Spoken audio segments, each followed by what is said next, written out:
Драгічынскі лясгас сёлета стаў першым з 4 падраздзяленняў брэсцкага вытворчага лесагаспадарчага аб'яднання, дзе паралельна дзеючаму з'явіўся новы лесасушыльны комплекс, дзякуючы якому значна палепшыцца захаванасць прадукцыі, высушаная драўніна, менш схільная да грыбковай паразы.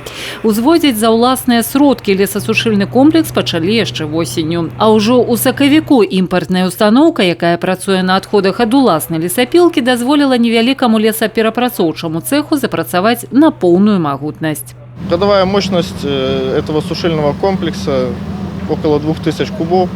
За месяц мы высушиваем в среднем от 3 до 4 циклов в зависимости от толщины пиломатериала и требуем влажности. Кошт комплекса 333 тысячи рублёў. У лясгасе подлічылі, при максимальной загрузцы тэрмін акупнасці не перавысіць 5 годов.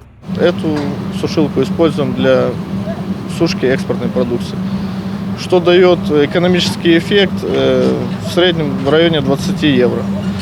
Если сырые пиломатериалы на экспорт продаются по цене 95-100 евро, то сухие продаются в районе 120-125 евро. Экспорт у вытворчасці гэтага лесаперапрацоўчага цеха займае 60%. З 850 кубоў піламатэрыялу 500 адпраўляецца за межы Беларусі. Асноўны спажывец Германія, пры гэтым не абдзелены і айчынны пакупнік. Аб запатрабаванасці драўніны сведчыць незапоўнены склад. Працаваць па заяўным прынцыпе не выключэнне, а норма. Это склад наш строганных изделий.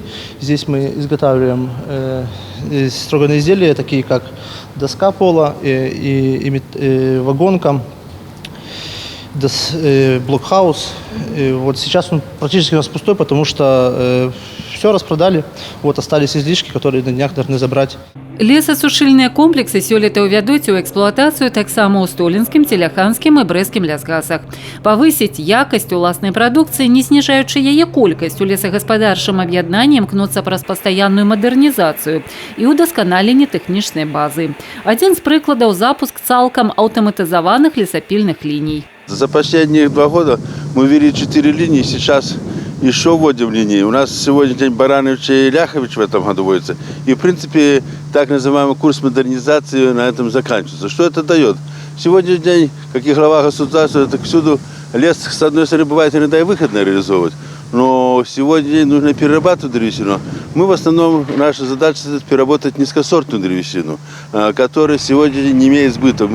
Ведь основная задача наша – это сохранение лесов и производства лесов, а не доработка. Это вторичная наша задача.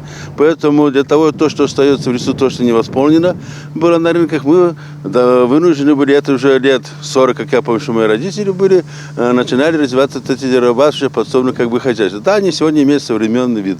Да, сегодня они пользуются спросом. В первую очередь заключается в том, чтобы реализация произошла на внутренний рынок, то, что не воспользуется на внутреннем рынке, отправляем на экспорт. Так, нужно сказать, за последние 2 года, если мы на экспорт отправляли 33 тысячи, сейчас 83 тысячи по году планируется отгрузки пиломатериалов.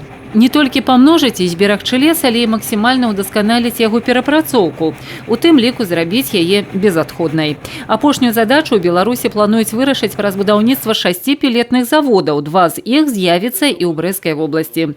На першым заводзе, які знаходзіцца ў Пружанах, ужо вядуцца пусканаладачныя работы. Запуск яго плануецца ў чэрвені. Тацяна Будгусаім, Вераніка Якавец, Александр Дьяченко, тэлерадыёкампанія «Брэст».